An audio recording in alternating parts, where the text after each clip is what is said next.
Hey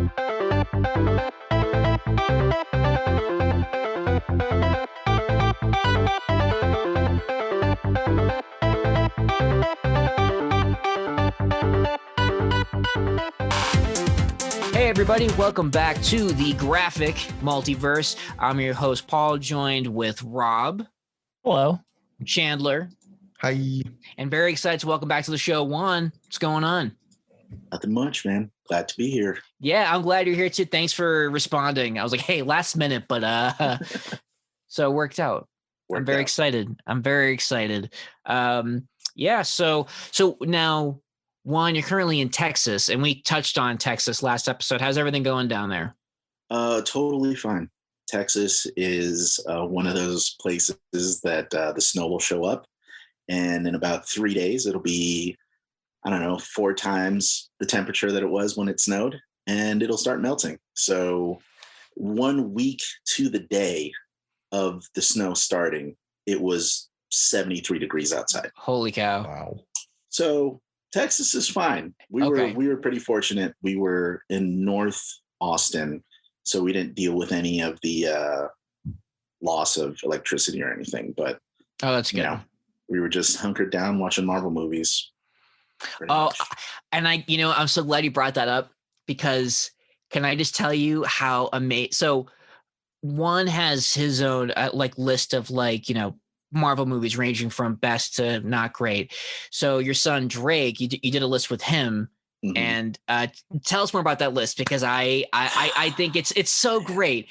It's so great, and my wife loves it, and I do too. I love how the system works, if you want to call it a system. Yeah.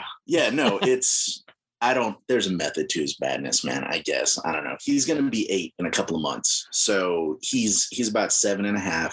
Now's the time where he can actually watch 2 or 3 of these movies and remember callbacks to the earlier movies. So, right.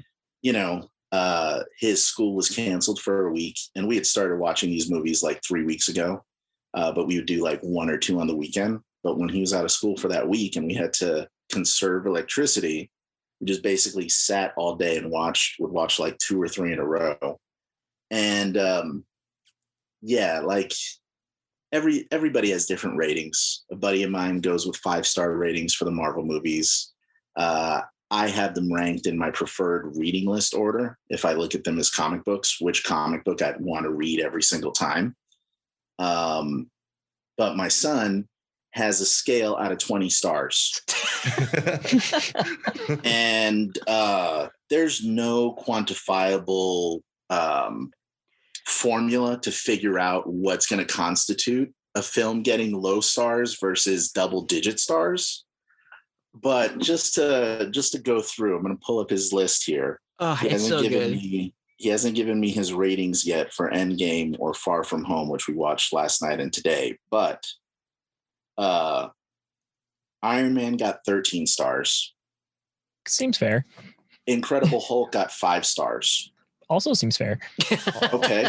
Iron Man 2, 7 stars. Still, I'm on board. Okay. Thor, 2 stars. Whoa. I think that's a little harsh, but I agree. But as he was watching it, it was the first out of these movies that caused a visceral, emotional reaction out of him. And he wanted to turn off the movie when Odin took Thor's powers and kicked him to Earth. He was so upset. And again, at the end with the Destroyer, when it looked like he, killed Thor, he was like, I'm done with this movie. It's the worst one. It's like, wow. Oh, we pushed through, but he still gave it 2 stars. Captain America, one of my favorites, got 4 stars. Wow. Okay, yeah. We're off the and to quote him, it was a little boring. Right. Okay. Which, to be fair, I mean, he's 7.5. Yeah, and also he's not Captain America until 45 minutes in. Yeah, it takes a little bit. I mean, serum and okay. Avengers, he gave 17 stars. Good. Okay. Good. Fair. Right. Yeah. Iron Man 3 was his first perfect score. Really? It shocked me too, but the only thing I can attribute it to is all of the Iron Man suits at the end. Okay, well, yeah, like giant robot every fight. time they showed up, he was like, I really like how they handled the idea of PTSD in a superhero movie. Yeah, he was.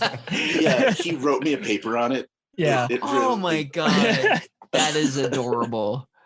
Some of these other ones though, I'm right there with him. So he gave Thor: The Dark World 13 stars, which again, kind of weird. I would probably swap the 1 and 2. Yeah, I mean, I think he liked Loki a lot, and in fairness, he does enjoy Loki's antics. Mm-hmm. Winter Soldier got a perfect score of 20. Hell yeah! All right, right. Yeah.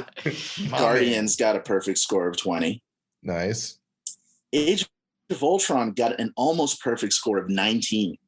Wow. What was the deal breaker? What was the 1 star lost? I don't know. He didn't really specify it to me, but he really liked Ultron. That much I know. Like he was really into Ultron. Like Ultron's pretty sweet. The crap out of the Avengers. Yeah, I was. It made me appreciate the movie more, to be honest. Ant-Man got a perfect score. Okay. The battle at the end for a big fan of Phase 2. Yeah. Civil War got an 18. Okay. He didn't like that he sided with Iron Man. Tony's his favorite. Really? So he was really kind of upset about, Captain America turning his back on Tony. Yeah. It is hard in the movie though, because both sides in the movie are much more agreeable than in the comic. Well, in the comic book, they just straight up make Iron Man the bad guy. No, Civil War is a character assassination. As far as I'm for concerned. a lot of characters, not just Iron Man. I mean, Peter's unmasking is completely out of character and served no purpose strategically for anybody, and I never understood it. That shit was spoiled for me in on the news. Yeah, I remember. I was like, wow. It was just like Spider-Man takes his mask off. I was like, wait, what the hell? First off, why am I watching the news? I'm like 16. Second off, yeah. I was working in a comic book store at the time. When that came out, and I, on a weekly basis, I'm a giant Captain America fan. Paul will tell you, and on a weekly basis, I had to sit there and listen to people try to argue as to why Iron Man had justification, and I'm just like, but all of this goes against what Tony has done beforehand. Are any of you reading these comics before it just started this crossover? What are you talking about? And further proof, Tony really screws himself because right after that, he sets it up so that Norman takes control and everything really goes off the rails. And Homeboy has to erase his own mind, which, highlight of Fraction's run, but I digress. Right. Yeah. Dark Reign, dark times for all of us. Remember Frankencastle? Remember that when he gets sliced up and then he gets stapled back together and it's anyway. Sorry. So back to your son's list before we digress. It's strange because he was really into Phase 2. He gave Civil War 18. He gave Doctor Strange a 19, and it made me appreciate Strange upon rewatching it. Guardians Volume 2, perfect score 20. Spider-Man: Homecoming got a 16. Thor Ragnarok, which he calls Thor Rage, got 17 stars. Black Panther 18, Infinity War, a perfect score of 20, Ant-Man Wasp, a perfect score, and Captain Marvel, he actually even gave an 18. So, all right. I agree with most of his list. I just been Juan texted me this list, and at the top it was the 20 stars. I'm like, Jesus Christ, 20 stars. I mean, I think it's great. I love how brutal he is with his scores at the beginning, and then all of a sudden it's just nope, I'm in. Yeah, and somewhere along the middle, he was really, I'd say after Avengers. Phase 2, eventually you're just I just will take anything Marvel. Yeah, for sure. Rob, do you see what you have to look forward to? Mm-hmm. Yeah, I have a 2-year-old son, and he's awesome. Yeah, we read Goodnight Groot or Night Night Groot. I forget what it's called. A bunch of Marvel's children books. Yeah, we got that. We got that for Drake when he was younger, and now there's a big page at the end with a bunch of characters, and he just points at them, and I go, "That's Ant-Man." Nice. But that book has some weird cuts. It's he's like, "Who's that?" I'm like, "That's the Hulk," and then he's like, and I'm like, "That's the Red Hulk. That's She-Hulk," and She-Hulk is standing right next to Gamora. I know it's confusing. We'll get there. Right. Yeah, that's awesome. That's how you do it. I remember I used to quiz Drake. I would pause stuff. I'd be like, who's that? Who's that? Who's that? And I do it now on stuff he hasn't even seen before. Like Batman Returns was on, and I just paused it on Danny DeVito, and I was like, kiddo, who's that? And he just looked at him and thought, like, fat guy, messed up nose, penguin? Yeah. Like that was literally his verbal thought process out loud when he came up with that answer. I love the text you sent me when it was like you had paused Iron Man. You're like, who is that? Like, oh, that's Tony Stark. Are you sure? And they're looking at you like you're an asshole for asking. Yeah, no, I think it was like Iron Man 2 or 3. I was like, who is that kiddo? And he was like, duh, it's Tony Stark. Like, he was so annoyed that I asked him. And I was like, how do you know it's Tony Stark? I was like, he has a weird beard. Come on, man. Like, get it together. Yeah. Like, Dad. What movie are you watching? Like, all right. Jeez. I was like, I thought you were the expert, Dad. You're good at the game, Dad. Yeah. Right. That's fantastic. Yeah. Yeah. And it's been fun going through them all. Like, oh yeah. Definitely a lot more appreciation than like jumping into WandaVision. Like all of it's super fresh in my mind now. Oh, I can imagine. And WandaVision, I don't know why I keep questioning Marvel, because every time, like when they first announced Guardians, I'm like, I don't know, it's a deep cut. And with Ant-Man, given all of the production stuff, I was like, I don't know, but it's always great. And when I kind of saw like the production designs for WandaVision, and then kind of seeing them like, okay, they're quantum leaping through sitcoms. I don't know. And here we are, and I'm loving it. So I just need to stop doubting. Yeah, no, we got to be all in at this point. I mean, 23 movies in. Yeah, right. Over a decade now. And, yeah. No, I'm looking forward to talking about that last episode with you guys, because I thought, unfortunately Angela isn't here to kind of express her opinion, but her big takeaway was that that she just felt like closure and rounding out Wanda's character than just, she's a Russian, not Russian, she's Eastern European. Sokovian. Yeah, right. She's Sokovia. Yeah. And okay, so she's with Ultron now. She's with the Avengers, and she's kind of a plot point for Civil War to get rolling. And so I think kind of giving her that bit of a background was a selling point for Angela. And I love seeing, I shouldn't say love, I don't love seeing anybody's houses getting bombed, but I thought it was great to see, because it's only talked about. So I think to see it, them hiding and seeing the Stark Industries missile. Yeah, I popped for that too. Yeah, it was, because I just watched nice. Ultron like last week. Yeah. So it was right there. I like Ultron, and that's one of the better parts in it. Them when they're talking with Ultron over like their motivations, like there's some good character stuff in there. Oh yeah. And when they described the scene of like the missile coming in, and I still remembered it off the initial viewing. Yeah. When I saw it in theaters, like that's how much it stuck with me. So seeing it in the show. Yeah. I love how that scene's written too. Cause I love, what was it like? I don't have a big picture. I have a little picture. Right. And then just kind of him going into his, anyway, you got a dog. You guys have kids. I have a dog, and Domino does not give a shit about Marvel movies. I get it. So her rating system is like 2 poops. Yeah, I thought this last episode was pretty clever. It was basically an exposition dump, basically getting rid of all the exposition before the finale. And also like a huge retcon. Exactly. And just like, for sure.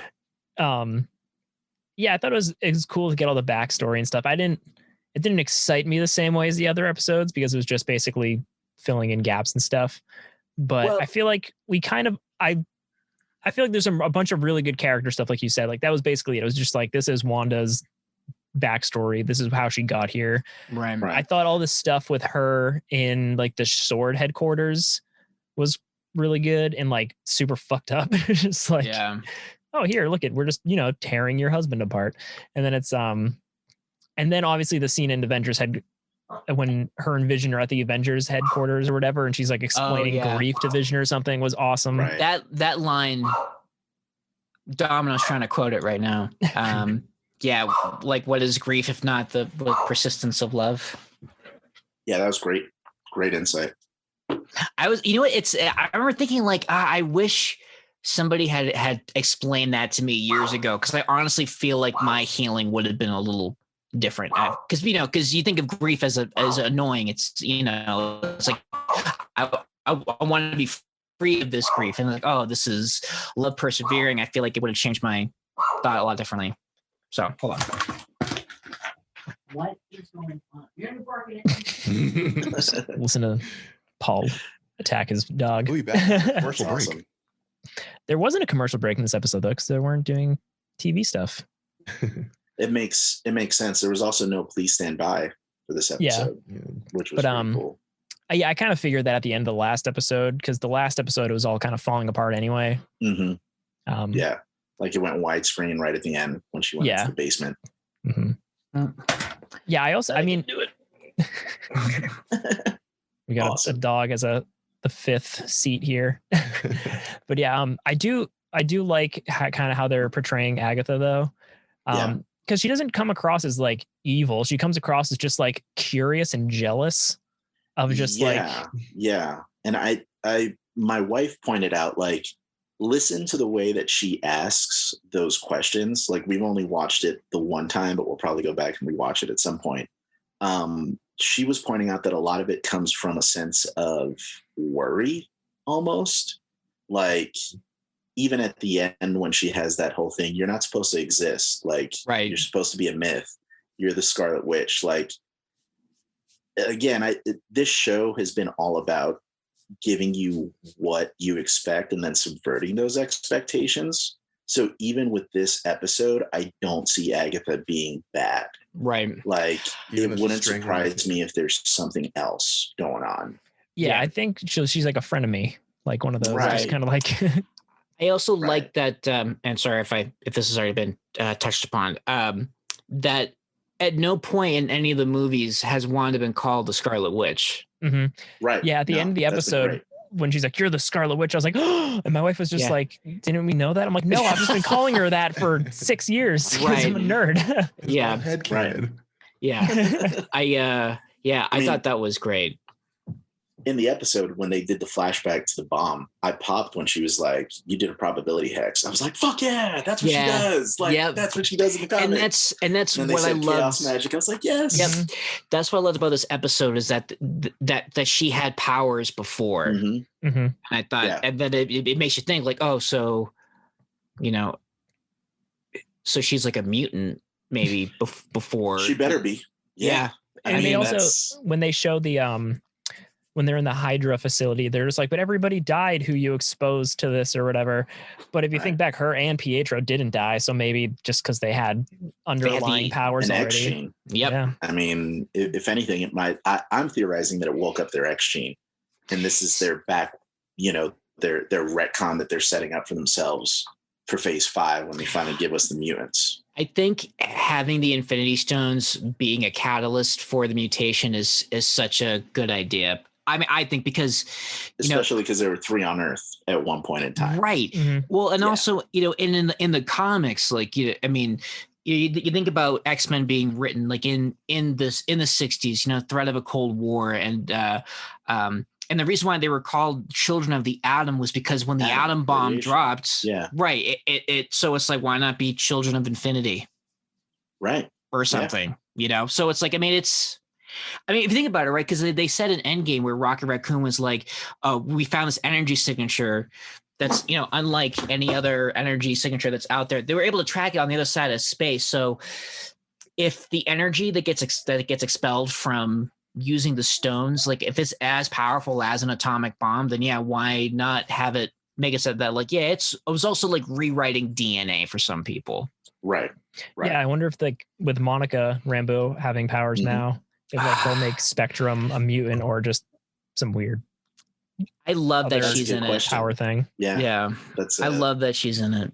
I mean, I wouldn't be surprised if part of her getting those powers is tied into her coming back from the snap, because that's as a result of the gauntlet itself.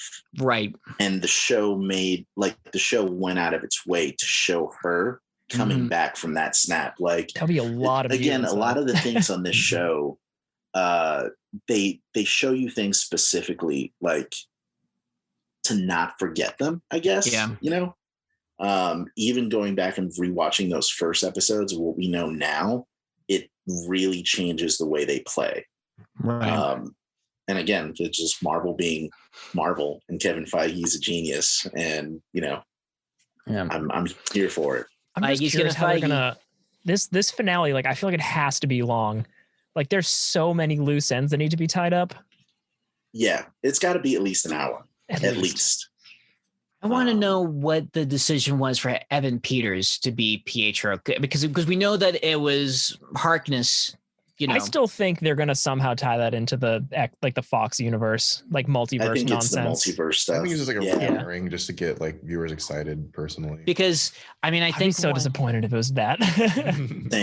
Same. Because I mean, Agatha went out of her way to say that she didn't conjure him, like when she was talking to Wanda.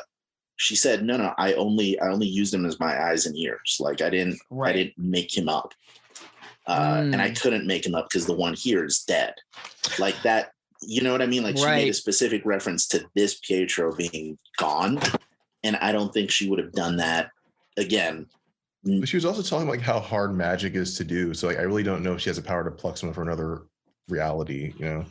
I feel like at this point, she was talking about how hard it was for her to learn the magic, but she's had like 400 years of practice.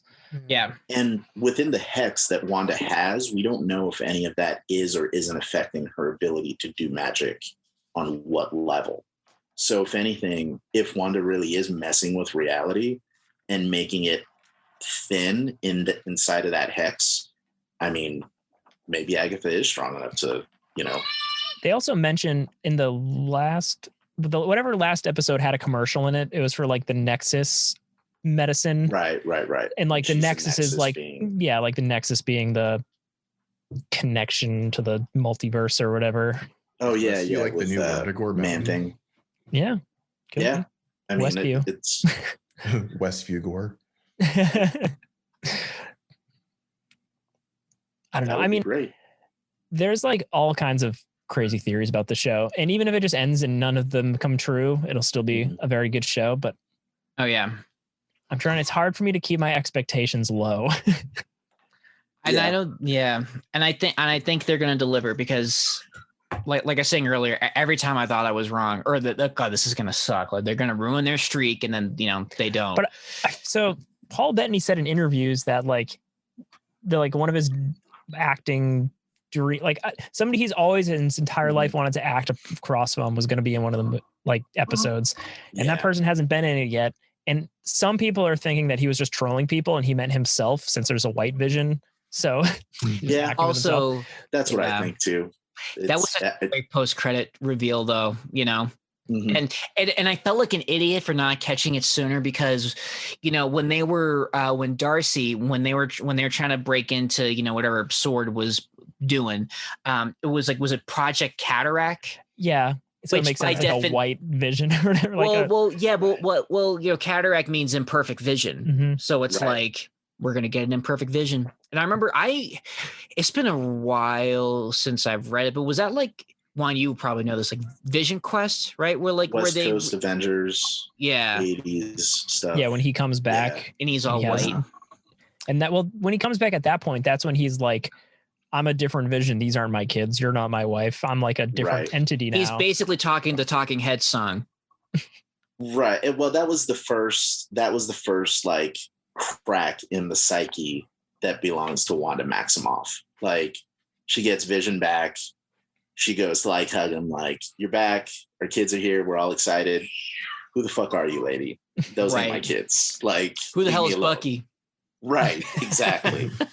And I don't know. I think it was probably a couple years after that he went from being White Vision to fully integrating all of his memories. But even by then, he wasn't with Wanda. And then I think in the 90s, as a result of everything that happened with Vision, she just decided to go with Wonder Man. At least that's what I remember from the Busiek run. Yeah, she was with Wonder Man not too long after. Right. And they were together for, I think, the entirety of Busiek's run. And the whole thing was like, well, Vision's brainwaves come from Simon. I might as well just stop going with Vision and just go right to the source. but it was still, I still remember reading that and thinking this is all weird. It's all weird. Yeah. The horse's mouth. Yeah. That's one thing about comics. The longer it goes, the weirder it can and convoluted it can get. But it's also one of the reasons why I love it. Like, true. Because I probably mentioned this in every episode, but the beauty of Marvel Unlimited is that I've been able to go back and read, just about every single issue of X-Men. And I'm doing that with Spider-Man and Avengers. And especially with X-Men, man, it was like, I think I had to start doing a graph of what was going on. Cause then, there's time travel, reality got changed, Legion Quest to the Age of Apocalypse, and it's kind of the same with, I can't read some of that stuff anymore, man. I have those issues and I'm just never going to dig them up. It's just, which ones? X-Men stuff, all that. I have the whole X-Men run from 92 on. And even before that, I have some of the 270s and on Uncanny X-Men. I'm never going to read that stuff again. It's beautiful art. I'm glad I have it. Yeah. But I'm never going to bust those comics out and read For me, that's, I go back to those not often, but often enough where I'm just I want to read Executioner Song again. Yeah. I couldn't even tell you what the whole point of that crossover was. Dude, and I know I've read it. I have all the issues. They're there somewhere. I don't know how I went this long in life without this spoiler. Because I remember having the Strife action figure. And then when it was revealed it was the clone of Cable, I was like, what? Yeah, it's the clone of Cable without the virus, man. I was like, how did I miss that? But you know how great that was, though, to have that revelation as an adult and really appreciate it. It was great. Awesome. That's hilarious. I was like, I can't wait to tell somebody. They'd be like, what are you talking about? I was like, that was how I dodged that for as long as I did was that. I just remember that specific arc means a lot to me because it was the first crossover arc as a young kid that I got all the parts to, all 14 parts. Yeah. Yeah. It was, and I had to, a lot of comics that it jumped into.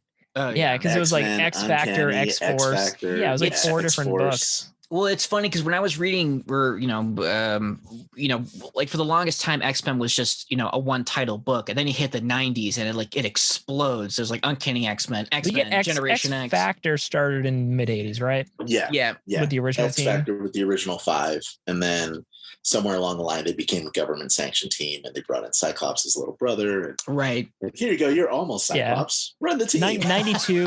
What? Was it 92 or 91 with the Jim Lee cover and the X-Men launch? 92. Yeah. 92. And then from there, it was just too many comics. I remember having that issue because they made a bazillion of them.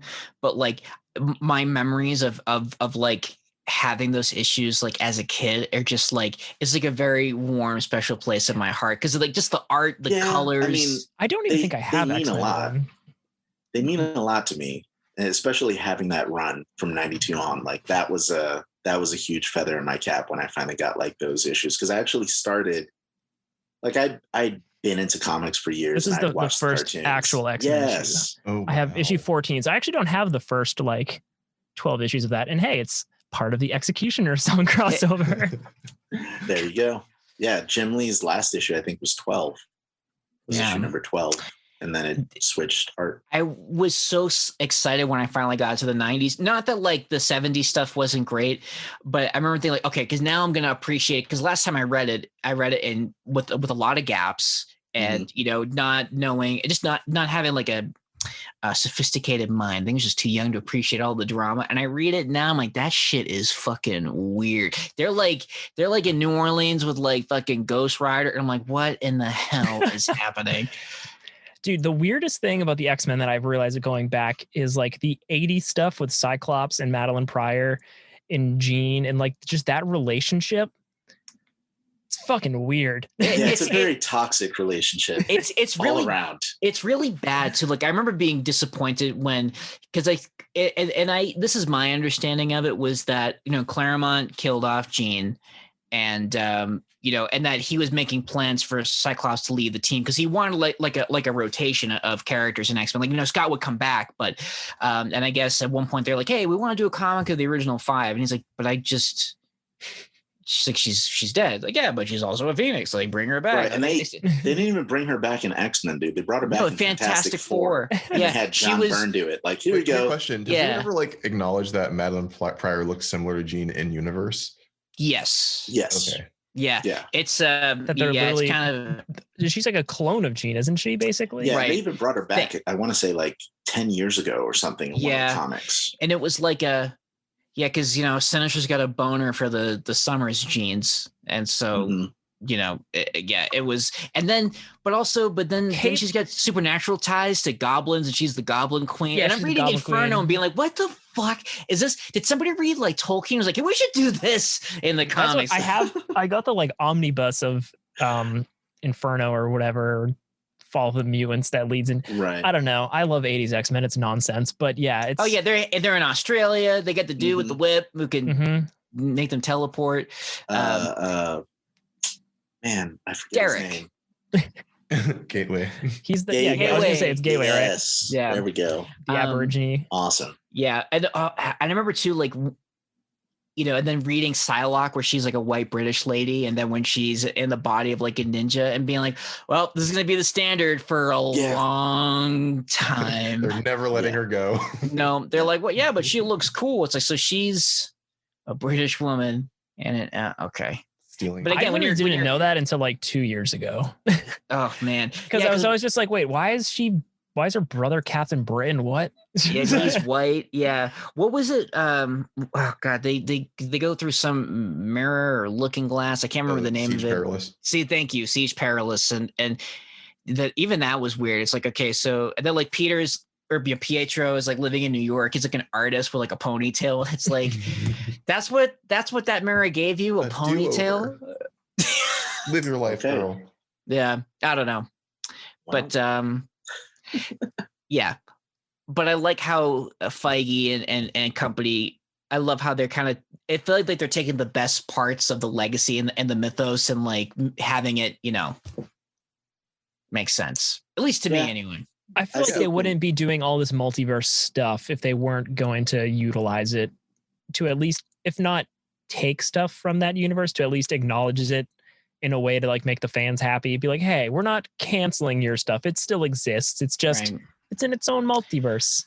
Kind of like how the J.J. Abrams Star Trek was just like, your Star Trek still exists. This is a different Star Trek. Right. It just made a new timeline. Yeah, all this still happened. Yeah. I think it's a good way to go about doing it, because I know people who like don't like the new Star Trek movies, and it's like great because it doesn't impact the Star Trek that you know and love. Mm-hmm. Right. Yeah. So everybody can enjoy something.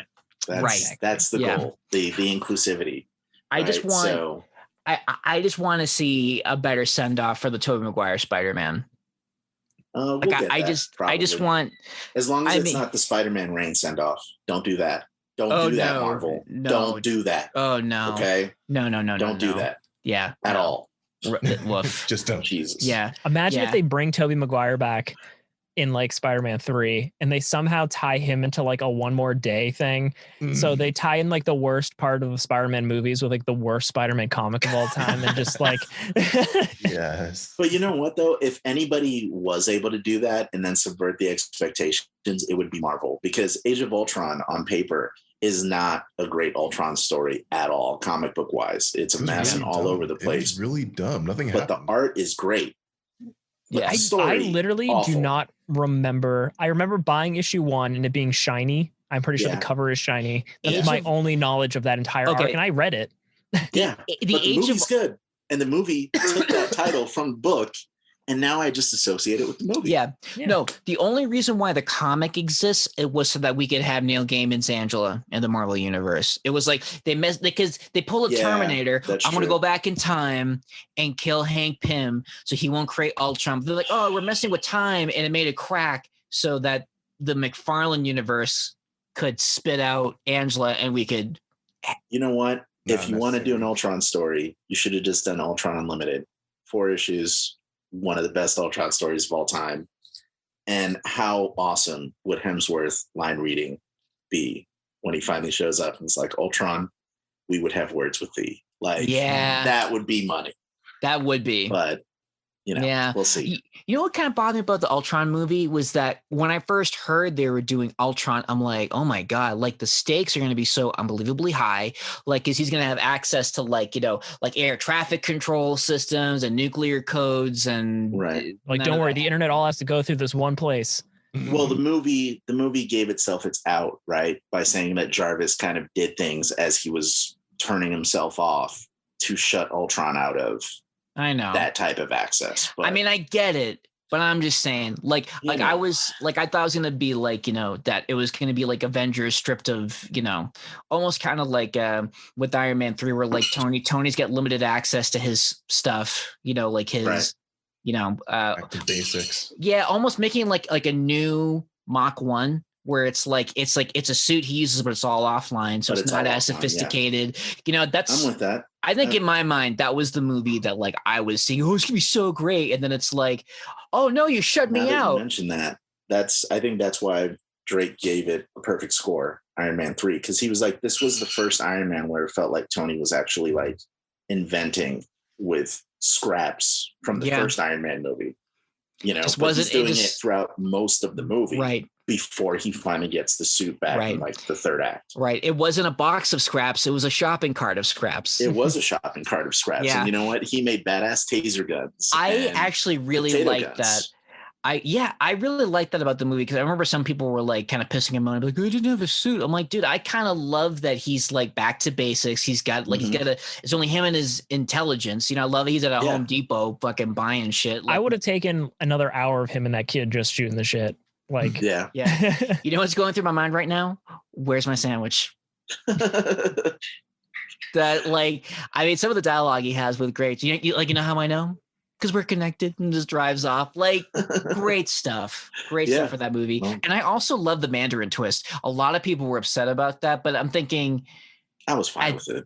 They're going to fix it in Shang-Chi anyway. Yeah. Everybody needs to relax. I know, but I just love, I mean, here's the thing though, right? You have Ben Kingsley doing like, you'll never see me coming. And then he's like, oh, I'm Trevor. Like, it was just so great.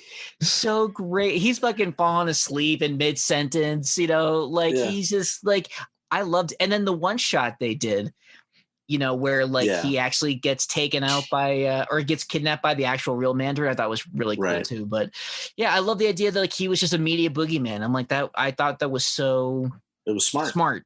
Yeah. Well, I mean, to give what little bit of credit to Mickey Rourke in Iron Man 2, that's one of my favorite things is that he's kind of right. Like he didn't need to beat Iron Man. All he needed to do was show that Iron Man could be brought down to everybody else's level. And the sharks did come and they kept coming. Like they only got worse after Iron Man 2 for Tony.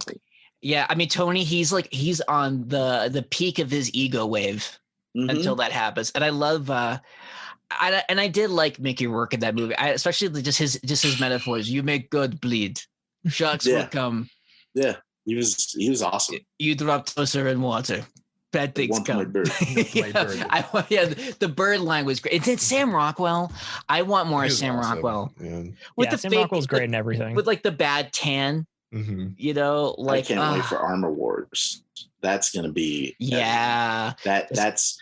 I thought Iron Man 3 from the trailers was gonna be Armor Wars, and I remember being super excited. I was like, oh my god, there's so many Iron Man costumes. Like clearly someone got in and like started stealing Stark Tech. We're going to get Armor Wars. Holy shit.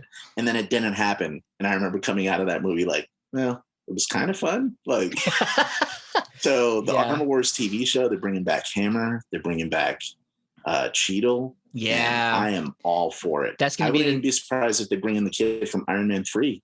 That would be cool. They're setting him up to be another one of those legacy characters. Right.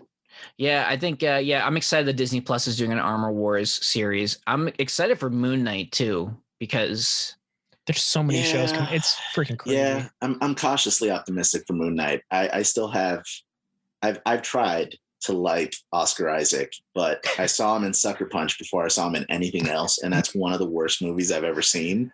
So it's pretty much polluted every single performance that he's done after 20 years. I think my first Oscar Isaac exposure was in Ex Machina. I haven't seen it yet. Which he's amazing in. And then from there, it was just a bunch of other stuff that I thought he was great in. So except X-Men Apocalypse, like, ugh. What they were doing. Why? First off, why did you cast him as Apocalypse? Like, not a great Apocalypse for sure. No, not a great movie. But I'm in the minority. No, you and me. He just designs costumes. That's all Apocalypse. Yeah, no, Juan and I loved Apocalypse. The whole movie is just people like standing with powers around them, and I'm just like, ugh. Hold on, but Rob, this might sway you here. The movie is literally a 90s X-Men comic for 2 hours. It's nonsensical. There are gaps in logic. There's a big crossover because of reasons. And there's a couple of badass fight scenes that actually kind of have some payoff. The worst thing fight scenes, was the Angel crashing in a plane. Like, he flies. How are you going to have the dude that flies crash? That aside, I enjoy Psylocke. I enjoyed Storm in it. Cyclops is kind of a badass at the end. You know, there's that little tiny Phoenix moment. I still need to. I haven't seen Phoenix yet. I need to watch that just to get closure on that side of the. Get closure on it, but it's not a great movie. That movie sucks. But there are good moments in it. Like, yes, there are. Can you do spoilers here? Yes, I don't care. Oh god, yeah, Mystique dying was like my favorite part. Oh my god, it was a lot of people's favorite part. I think. I love Jennifer Lawrence, but like that character just like dragged the whole plot down. I thought it was strange that for like the second wave of X-Men movies, they made Mystique such a central character. It's like, it was a big Mystique. Like, Mystique was perfect in like the first three.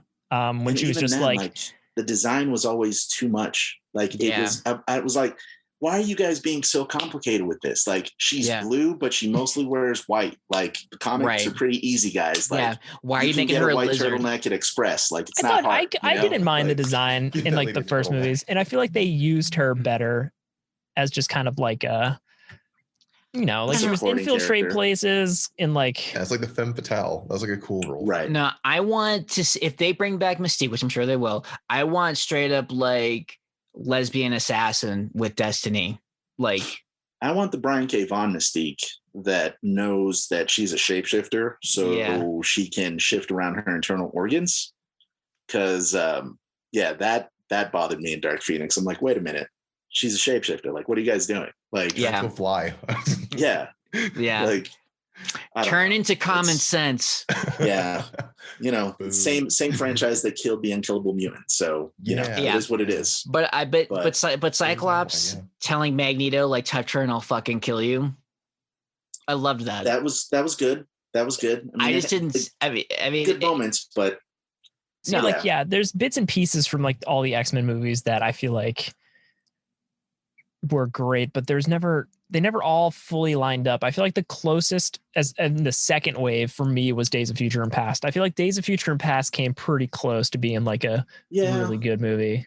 Yeah. I mean, it was my first time seeing like the X-Men like maimed en masse on camera. It was just like, right. Shit. The opening that's so bleak in the future, but it was what that movie needed. It was great. That was like one of the coolest directed scenes of like X-Men mutant powers going off. And like the team working together. Right. Except for the part where they get to like Shadowcat's going to beam them to the past. What? That's not how the powers work. Like I know it's right out of the comic, but even then, like I remember being a teenager and I was like, wait, I know who Shadowcat is. There's this story called Days of Future Past. And I'm like in middle school finding out about this. I'm like, wait, Shadowcat sent them back to like she phases through walls. Jean wasn't involved? Right. Are we sure there was no there's like a dozen mind readers of the Marvel Universe. Nobody? Shadow King didn't help? What's going on? Like, seriously. I like how they did it in the X-Men 90s cartoon where it was like Forge builds a time machine and he has like Bishop. Like that was actually solid. Yeah. Yeah. A lot of good stuff in that cartoon. Oh my God. A lot of things that they were able to like, this is dumb, but the idea is cool. Let's do this. And then it would work. I want a good use of Sentinels in the MCU X-Men. You and me both, man. You and me both. I feel like they did Magneto right for the most part. I'd like to see them. Yeah. Or actually, I liked Fassbender and I liked Ian McKellen. Yeah. Yeah. Not necessarily as much of a physical presence, but like as a I'm smarter than you and more powerful you presence. Well, I think Ian McKellen is like a Holocaust survivor. Like, it was, it's like age appropriate. And like you said, and I feel like he had, even not like a physical imposing presence, but that like this dude can fuck you up and not even lift a finger. Like, well, X2 was like the pinnacle McKellen like line reading when he's like, you should have killed me when you had a chance. And then he escapes prison and murders everybody. Yeah. Mm-hmm. Yes. Oh, yeah. So when he sucks all the iron out of that guy, that was that was dope. My only problem with X2, well, not my only, but just because there was so little Cyclops in it. Fair. The first original trilogy, I don't think they did Cyclops really any justice at all in any of these movies. No. Kind of like they haven't. That's a Wolverine, so yeah, it was the Wolverine show. That's when people are like, oh, they're doing a Wolverine movie. I'm like, didn't we have 3 of those? Right. Like that's all they were. Was just. And I enjoy Hugh Jackman. He's a great he's a great Wolverine, but like I don't know, man. Like I was introduced to Wolverine in like the 80s and 90s comics. He's like shorter than all the other X-Men. Right. He smokes cigars. He's impolite. He's nobody wants to be around him. He's kind of gross. He's kind of legit gross. Like I always thought of him as like the X-Men's version of like Puck from the real world, not Puck from Alpha Flight, like Puck from the real world living in the X-Mansion. Everybody would be so over him. You know what I mean? Like, like, don't you have a solo series to be in?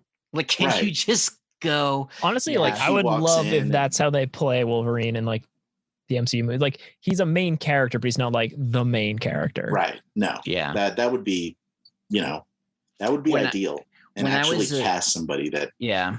When I was a kid, I would do my own fantasy casting, and I remember really wanting Mel Gibson to be Wolverine because I knew he was short in real life. If like you get that dude some mutton chops, I remember. And then when The Patriot came out, I'm like, yo, he could do it. He got the chops. Voice in Payback.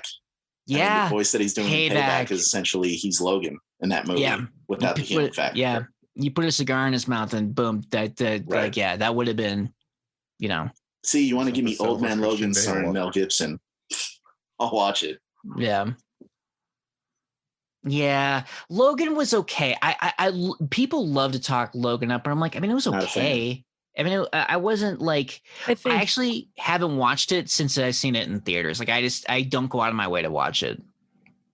Yeah, I liked Logan a lot. I thought it was really good, and I thought that the end, it hit me in the feels. Like it's definitely genre where it's like not just like a superhero movie. It's kind of like this is like a horror. Like with the New Mutants, like this is a horror movie. Like with soldiers, it's like a espionage, like political thriller movie. Right. I feel like Logan was like answering a ransom letter, like, get me out of this franchise. Like, I don't want to do this anymore. Please kill me. Like, that's what I thought Logan was, like the same way they got Harrison Ford back in Star Wars. Listen, if you come back, we'll kill off Han Solo. Like, I'm pretty sure that was like a major bargaining chip because Harrison Ford, God, he was pushing for Solo to die in Return of the Jedi. He's like, please kill me. I don't want to be in these movies anymore. Right. Well, I don't know. Maybe it was like 120-day shoot and they said to Jackman, you're done after 110. Like, he could wrap 10 days early and go home and be done. Right. I don't know. I kind of wish. Remember the clone they make of Logan? I really wanted that to be the Liev Schreiber Sabretooth. Even if you're not going to bring back Sabretooth, like there's already a character in Wolverine comics that's a clone and double for Wolverine, and he's an android named Albert. Like, I don't, again, harkens back to like some of these people need to read the comics and understand because it's right there. Yeah. We're going to bring in Donald Pierce or just call him Pierce and not do anything really interesting with him. He just kind of has cybernetics because of reasons. Yeah. You got a member of the Hellfire Club. Yeah. Not looking like he would belong in the Hellfire Club. Right. Like, and then the Caliban thing and then the Xavier thing was just infuriating. Like, there's no way Xavier lives with himself after the knowledge that he accidentally killed all the X-Men. like Charles Xavier will roll himself into the ocean. Like that's not, you know what I'm saying? Like that's the guilt that he's not ready to deal with. Yeah.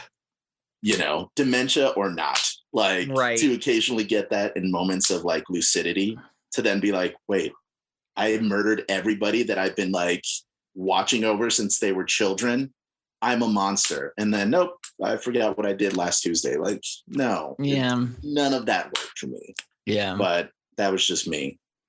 I mean, at least in the comic, Wolverine did it because of, you know, Sinister and mind control, you know, like, it's very in character. Right. And then he tries to kill himself, which is, you know, he did what Xavier should have done in the movie, but didn't. Right. And then it didn't work. And then, you know, he just but maybe we get that in the future now that the MCU is having mutants, you know? Yeah. One thing that I keep wondering about, though, with the MCU is how they're going to incorporate like Professor X and like these people who have been mutants for a long time as like part of their character. Right. Yeah. I mean, I always kind of got the impression that it would be like kind of like in secret, because Xavier can get by not exposing himself as a mutant, you know? And I feel like even the same with Magneto, I ones that can pass there the whole time. I mean, like, I feel like they're kind of just going to do that. We're just like, hey, they've been here the whole time. Just roll with it. And I'm like, okay. Or like there was a couple of them, and then like maybe like like the snap caused like it to explode. Well, numbers wise or something. And if they take a playbook from X-Men Evolution, one of the great things about that show was that people didn't know about mutants. It was like season 2 or 3 where like there was like news footage of these people using their powers, and like that's when all the fear and hatred like sets in. Like it was nobody really knew about mutants, and then they were exposed, and everyone was just like, "Oh, fucking shit!" I can see that like working. That. Yeah. I think that'd be kind of cool. Yeah, they could definitely do it. I buy it. What's up, losers? Hey. Hello. No, I'm just projecting. I was just dancing. I needed like a good 5 minutes to dance to that Kenny G song with The Weeknd. It's fucking awesome. The Weeknd did a song with Kenny G. I'm going to have to dance go to look for it now. So I'm just projecting by calling you guys losers, because the real loser was right here all along. Well, thanks for hopping on. Yeah. A pleasant surprise. What I miss? Just WandaVision, talking about what happened last episode, White Vision and Wanda's how we got more of a character background for her, and I said that you would like that. There's like an interesting theory. I don't know if you guys talked about this, because this is the problem with people just jumping on in the middle of a podcast. But did you guys hear about the theory that it's going to be Wanda Harkness?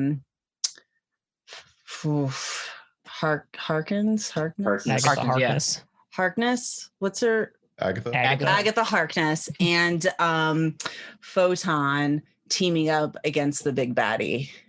Yeah, I saw that. Who's the big? Is White Vision the big baddie? No, I don't think so. No, I think it's gonna be Al Pacino. Oh, listen. No, I'm just like, there's like a very convincing theory that it's Al Pacino. Al Pacino has met with Kevin Feige in the past and stated that he'd be down to be in a Marvel movie. Like I said, Paul Bettany said that he's working with one of his acting idols. In an interview the internet found, he stated Al Pacino is one of his acting idols. Oh my God. Al Pacino has played the devil in a movie before. Oh my God. So what if he's Mephisto? It's possible. I want the only wrench I see with that is that Mephisto is banned in China. They would just call him something different. Right. Why is Mephisto banned in China? I don't know. It's like you can't show skeletons in China. A lot of things. Yeah. So, it's a weird cultural thing, I guess. Yeah. Okay. So if I had to guess, I wouldn't be surprised if he was like Nightmare or Nightmare. Some people think or something. Which would be it's funny. All I can think of is that SNL skit where they do like Charlie Brown on Broadway. Do you guys ever see that skit where they had what's his face do it? Oh my God. It's like Al Pacino plays Charlie Brown. Yeah. You guys gotta look it up. It's hilarious. And it's I'm forgetting that guy's name. That at the guy who does he's really great with impressions. He was doing Al Pacino as Charlie Brown, and it's hilarious. He's like, "Come on, Charlie." They got Lucy. Come on, Charlie, kick the ball. I'm gonna kick the ball. I'm gonna kick it. And you're gonna move it. It's like that's just all I'm imagining. With like instead of a Charlie Brown outfit, it's just him like, I'm the devil. That's great. A lot of people think it could be you're like a rat Mephisto. bastard, Charlie Brown. Yeah, that's you're a rat bastard, Charlie Brown. Check it out. It's great. Okay.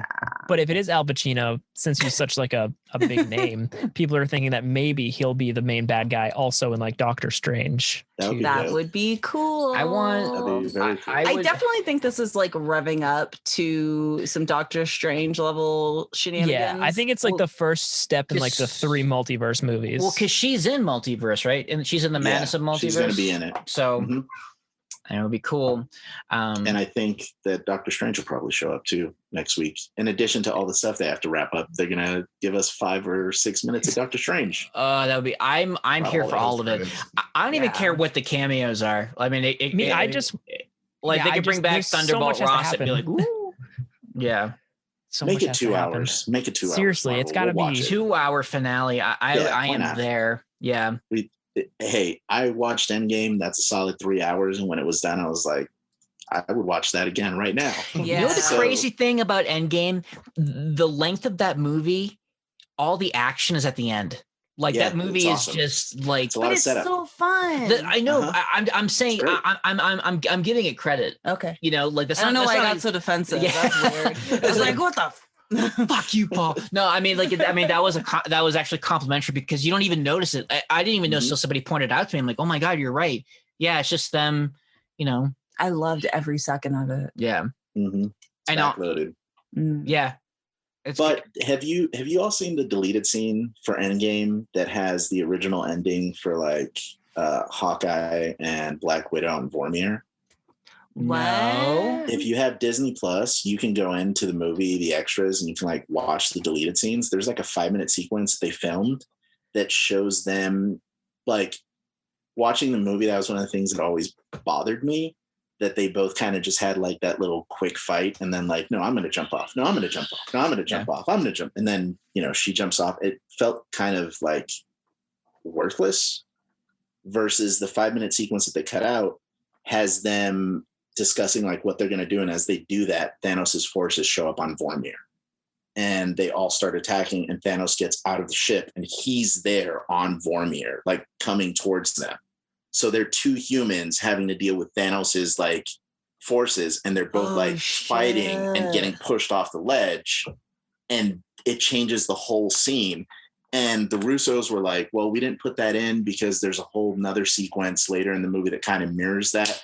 And I just remember being like so upset after I watched the scene. Doesn't that like take away from the sacrifice?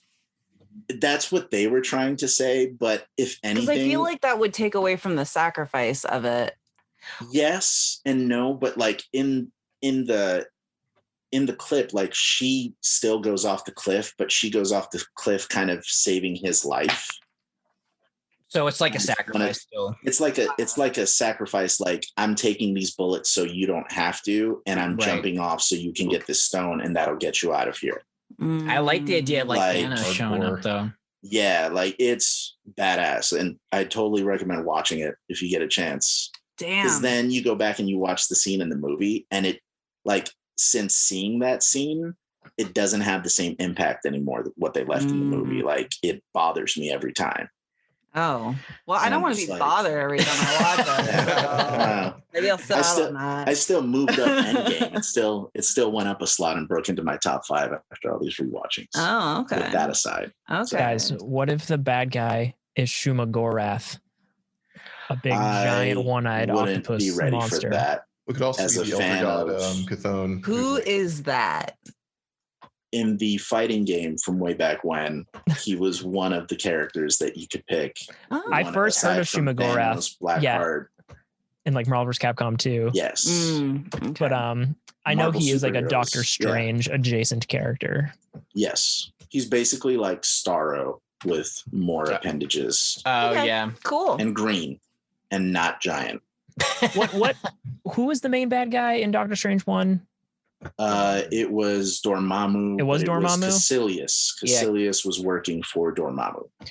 And Caecilius was like a throwaway, like Doctor Strange, like, you know. Yeah. Was that who Mads Mikkelsen was Caecilius, yeah. And like I said earlier, that's my one gripe with Doctor Strange, because I feel like Mads Mikkelsen is like too good of an actor. Waste.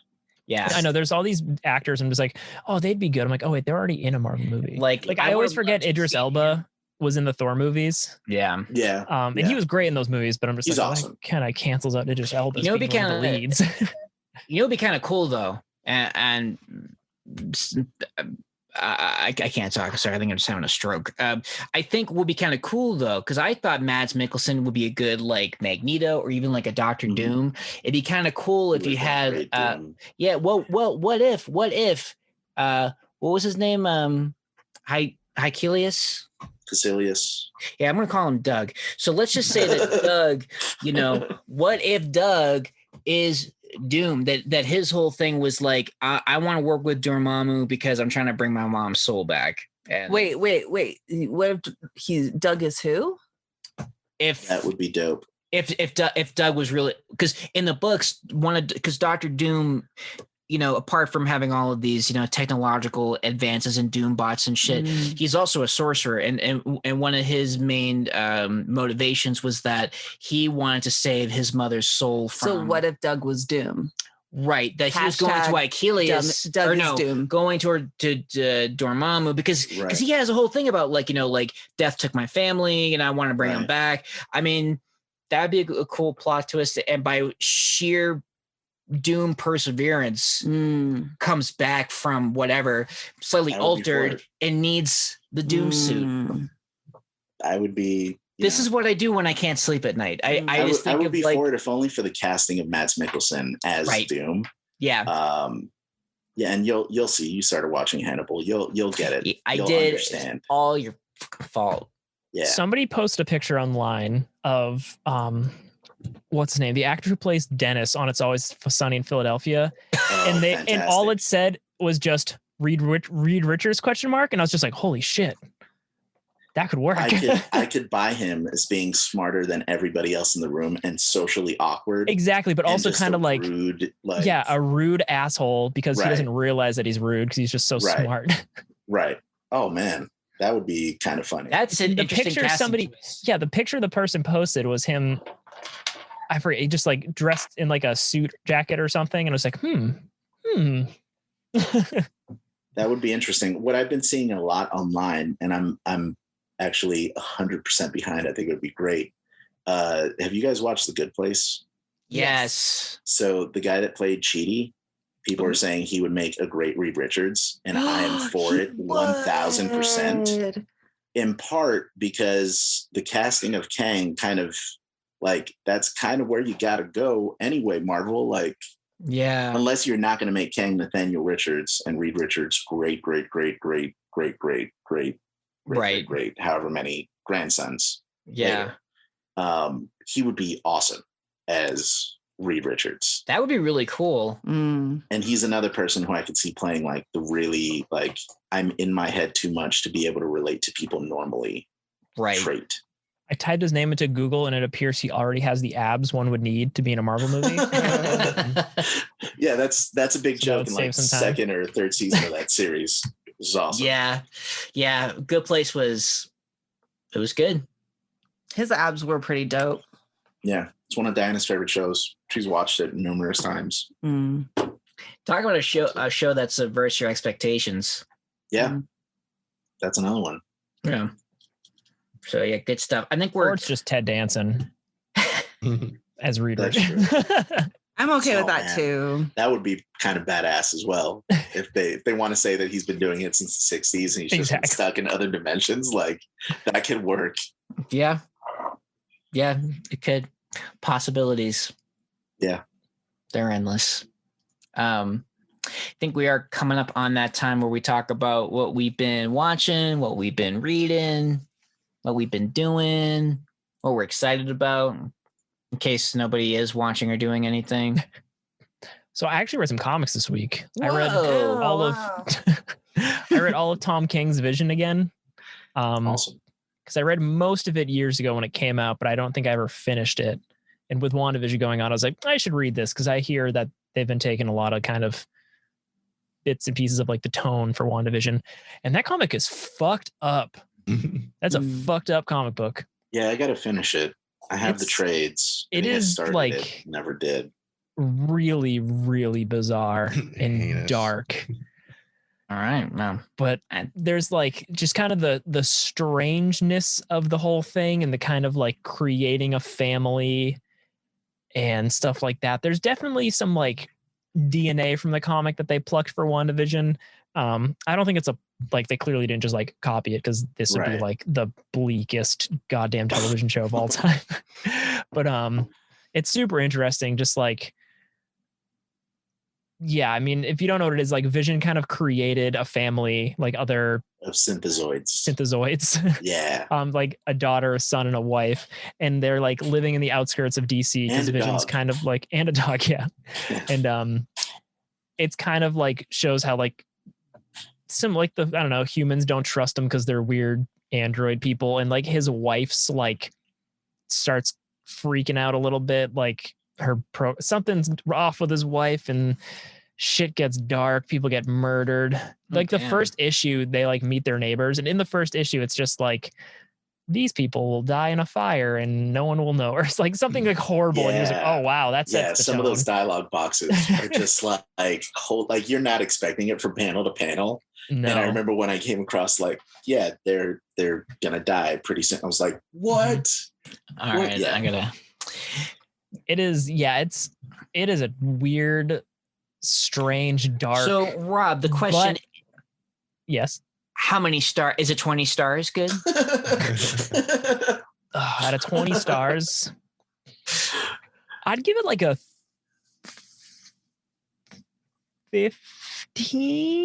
14, 15. Like, it's really good, super unique, pretty solid art throughout. It's one creative team, except for I think one issue has a guest artist. And I love me when an artist and a writer work together the whole time, unlike most modern comic books.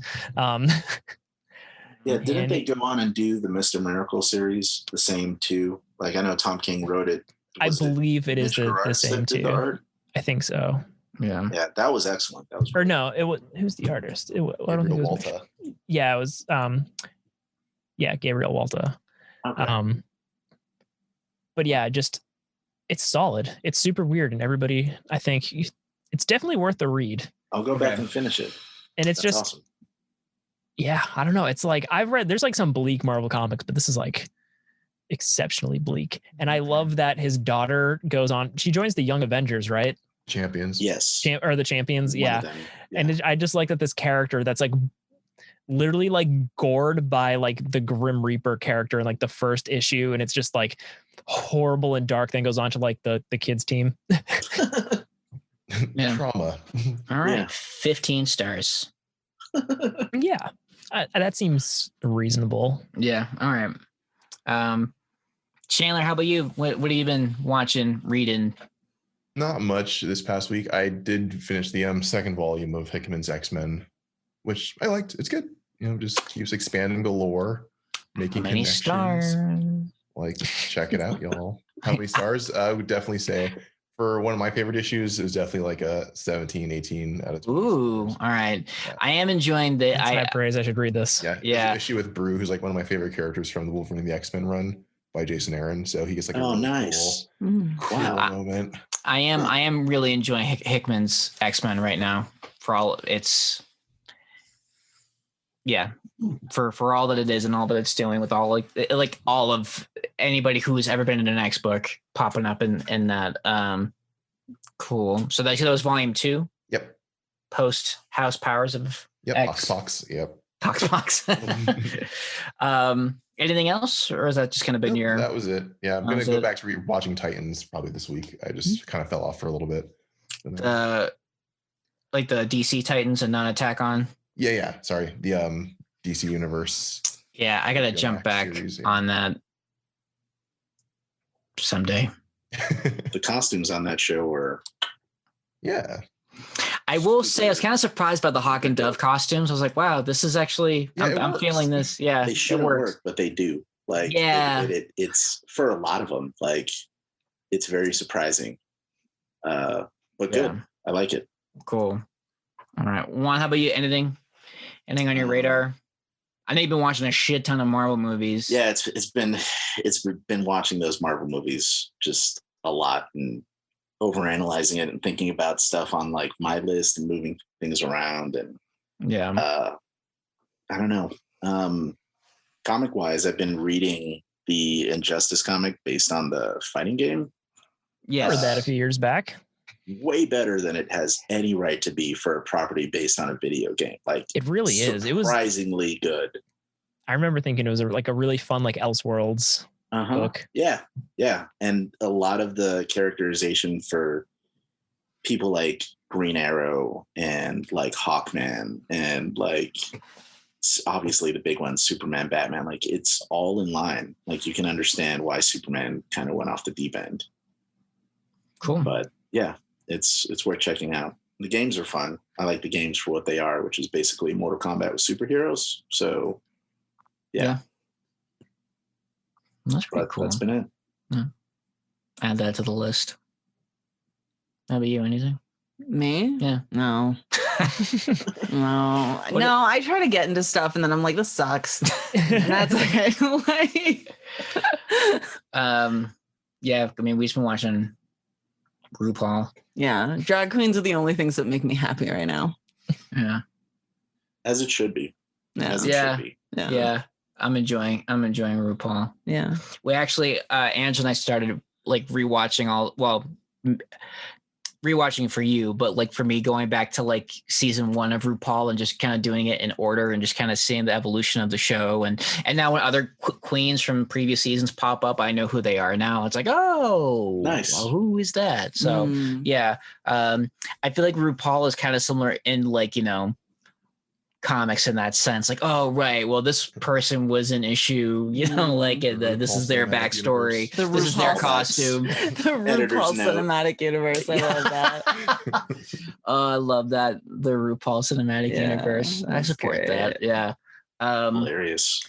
Yeah, we've also been watching the second season of Close Enough on HBO Max. If you guys haven't watched that show it's from the same team that did Regular Show. If Regular Show was about your 20s, Close Enough is about being in your 30s with like kids and like it was a Jason Mantzoukas, isn't it? Oh yeah. I'll check it out. I love it. Yeah, it's hilarious because it always takes this weird like sci-fi or fantasy turn.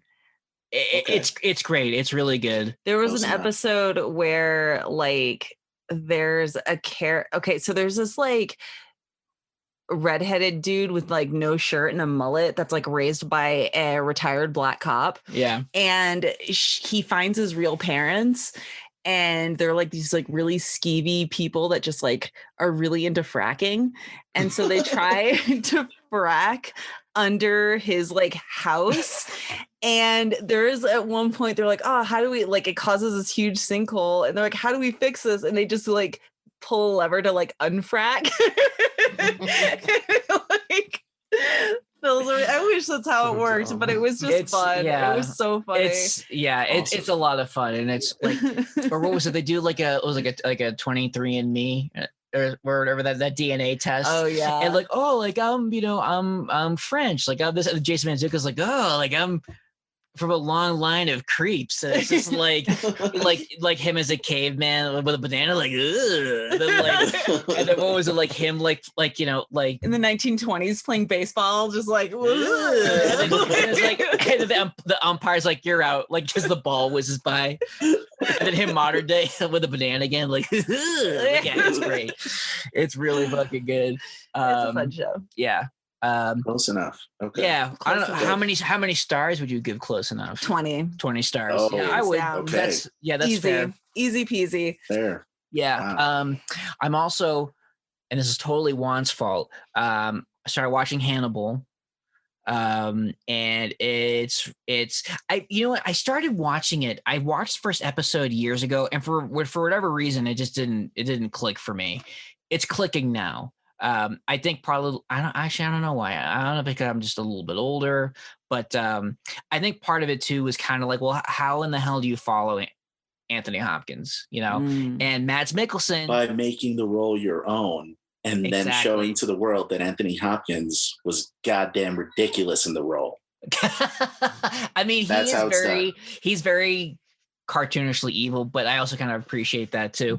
But no, I mean, I love how they're expanding on the relationship between him and Will Graham, and I love that it's pre-Red Dragon. And I love like the only thing that bothers me, and I texted this to you today, was that like there's a lot of active serial killers in this, like, in that world. Too many. But yeah, and then I countered to him with the actual sad fact that they've been declining for the past 20 years. They have been. And it's given a rise to the new boogeyman, which is the mass shooter. Yeah. Which is just a terrible reflection of the society that we live in today. Definitely look into lead theory.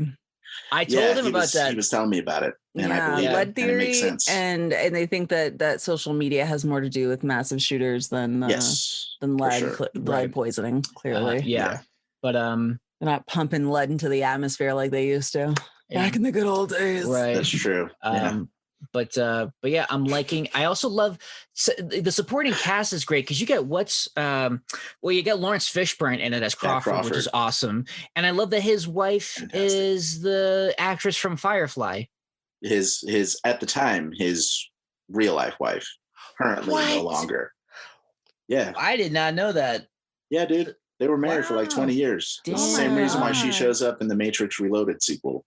Got or it. In the Matrix Reloaded, and then I think the sequel to that. So it was cool to see her in it, and you get Eddie Izzard, who I love. Yeah, he's great. He's good. He's badass in the show. Yeah, and then Gillian Anderson, Scully. It's a great supporting cast, and it's a great cast in general. And I like, and I this is just me, but I'm definitely having like a lot of conflicting feelings about Hannibal, because I feel like I shouldn't like him as much as I do, and I don't understand his motives, because like he's like, is he doing, like, I feel like he's doing some actual like decent human stuff, but I don't want to get too far into it because nobody's watched the show. So we'll have to catch up at some point. Yeah, I mean, a lot of my stuff from Hannibal comes from the books, to be honest. Like I'm the only person I know that's read all those books by Thomas Harris. Mm-hmm. So having read them all, and then like I read the first one when I was 18. Like, so I read Red Dragon after I was out of high school. Right. And after that, I went back and I read every single book. Yeah. And then I watched Silence of the Lambs after having read all of those that were out at the time. Yeah. And what struck me the most is like, Anthony Hopkins is funny, but he's not charming. Like the books emphasize I find him very charming, but that's because I'm a weirdo. But like, I also identify the most with Buffalo Bill, so I don't know what that says. Well, Buffalo Bill in the movie is great. Like, he's very much what fabulous. He is in the book. Like I felt like a connection. I mean, I'm not like Angela plays that song every time she does her makeup in the morning. I do, like, and I tuck, it's a ritual. That's and awesome. I tuck my penis and I dance in a kimono. Oh man, it's like, would you fuck me? Yes, just stop being creepy. Yeah, Mads is good. Yeah, it's really good. I'm excited you're finally watching it. You'll see what I mean. It's I know I'm really enjoying it. I would at this point give it 20 stars. And I kind of have suggested to Anne, like, check out the first episode because it's really good and the production value is great for a TV show. I would like to watch it. Like, check it out simply because like you will not be able to wrap your mind around the fact that this was on NBC. Like, this was on a major broadcast network. There's no swearing in the show. There's no explicit gore, but the amount of shit that they got away with is unbelievable. I don't know. The production design really is up there. Yeah. I don't know if you've ever seen Pushing Daisies at all or Wonderfalls, but it's Brian Fuller. And that dude loves his colors and his the dream sequences are like phenomenal. Mm-hmm. And having somebody who made like a half-hour dream sequence for a student film I like love it. Some of the stuff in that is just like it's. I don't know why it didn't grab me the first time around, but like going into Will Graham's like thought process, like recreating, it's great. Like I feel like just for the production alone, yeah, it is. I am enjoying it. I'll give it 20. Sure. I'll give it 20 stars and a side of Chianti and fava beans.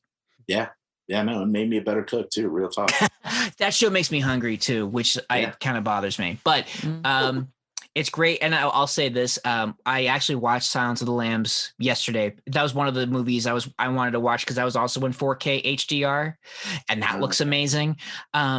The features, though, I didn't know Silence of the Lambs has a blooper reel that I've never seen before, and it's hilarious. Yeah, it has the audacity to be freaking hysterical. Like the first scene in the blooper reel is that like it's one of like the side actors just like putting on his gloves for the autopsy, and it's the longest. Like he is struggling putting on these gloves, and then like finally someone goes like, "Are you sure you can act?" And like everybody just like breaks up laughing. Like it's great. And then there's one where like don't ruin it. Let him like look it up, man. I'll look for it. Yeah, I'll look for it. It's good stuff. Okay. Yeah. Well, I guess that's gonna do it for us today. I think we've covered a lot of ground.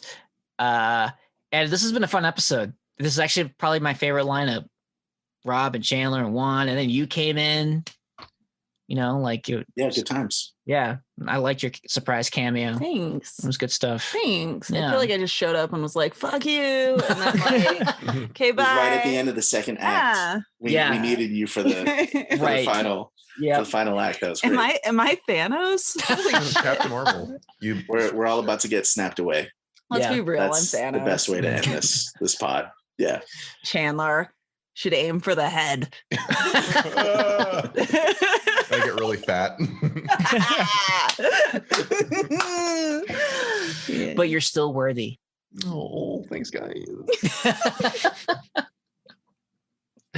Oh, good stuff. Well, as always, go on iTunes, drop us some love, give us 20 stars. I think you only can do 4 or 5 on Apple. If you can, give us we'll know what it really means. Do it multiple times to get it to 20 the more the better. I'm totally adopting that grading system as well. 20 stars. Yeah.